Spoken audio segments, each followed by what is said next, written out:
Hey, welcome to my little interview here on Evolve Marketing as We Know It Is Doomed. It's a new book that I just put out with Hesse Jones, and we had about 11 other great contributors and some other interviews throughout the book. But I was asked to do a quick interview with my co author, Hesse Jones. So she asked me 4 questions, and instead of just writing about them, I decided I would actually record them, and then we would have a video of me answering them along with some written notes. So the first question Hesse asked me was, as someone who has lived as a digital native, my foray into business had technology ingrained from the very beginning. So what was my experience like in the beginning?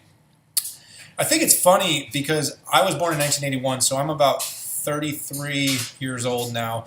And in the beginning of my career, technology was there, as in laptops and mobile phones, but it was nowhere near where it was today.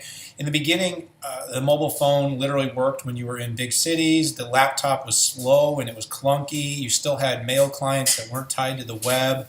So in the very beginning, my experience with technology was it was super helpful. It was definitely a way to stay in touch, and it was faster than traditional communications methods like faxes and obviously trying to stay in front of all your clients in real time. But it actually wasn't anything like it is today. So in the beginning, I really found that technology was going to be helpful, and it was something I was very comfortable with, but it wasn't everyday part of my marketing experience. I was still very, very active in hand-to-hand sales. So the second question that Hesse asked me is, she said, as a young CEO, and I became a CEO the first time when I was about 28 years old, I was introduced to practices in marketing and sales, for instance, that had already kind of been baked into the company's DNA. So the company I was running was close to 70 years old, so yes. And so she asked me, were they working, and what did I see as opportunities to change those things? So quickly on sales, and then I'll jump into marketing. As it pertained to sales, the culture was completely ingrained. Most of the sales were boomers. They were in their 40s and 50s, and they had been doing the same thing for a very long time.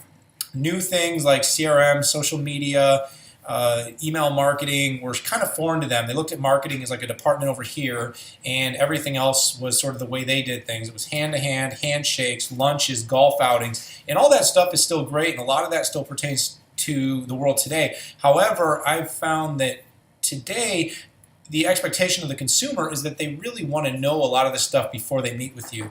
That goes back to that Forrester research piece that said about 70 to 90% of a sale is done before a salesperson gets involved. And I think that's done today.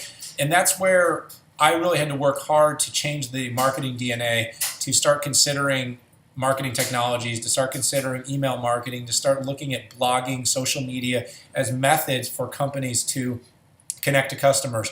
So this was right around 2008, 9, 10, and it was a huge challenge for me, but it was also a huge opportunity. So we started going down those paths into really more direct marketing through digital spaces, and it was successful, but there was still a long way to go, and I learned a lot, which really is what helped me form my company today. The third question she asked me was that based on my experience and what drove me into entrepreneurship, which I sort of just talked about, and why did I pick the technology space? So people that don't know me may not realize, but BroadSuite is my company, and we're a marketing agency, and we're also a media company that owns millennialceo.com. As someone who really was running companies in technology, really video conferencing and collaboration, tech was always my passion. So I learned a lot about cloud, mobility, and I also learned a lot about social through just getting into blogging, getting into social media. And this made me really realize the power that the digital transformation was going to have over businesses. My business life evolved around working with some larger companies, but I was always working with mid-sized companies, and I saw them as being the companies that were probably going to struggle the most with digital transformation. So when the opportunity and the moment came, and some of it was based on want and some of it was based on situation, I decided to go ahead and get into to my own company to help businesses to really work on digital transformation, getting behind social business, getting behind mobility, getting behind cloud, and understanding how data is going to drive the future of the connected enterprise. And then the last question she asked me was, today, what's the single biggest gap I see in my business or in business in general, and why do I think that is? And that's a really great question from my co-author. And I think the single biggest gap is really coming down to data right now, is companies' use of data versus what's potentially possible with data. Right now, a lot of companies are still a little bit afraid of what data can do for them, and I think a lot of executives maybe don't even want to know what data can do for them. So instead of actually doing data-driven marketing, they go with intuition-based go-to-market strategies.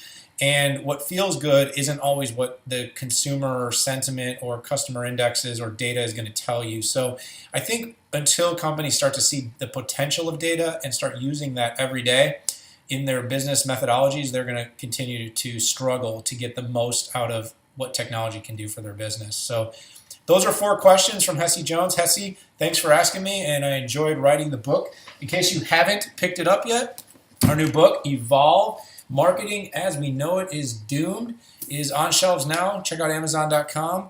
We can't wait to hear your feedback. See you again soon.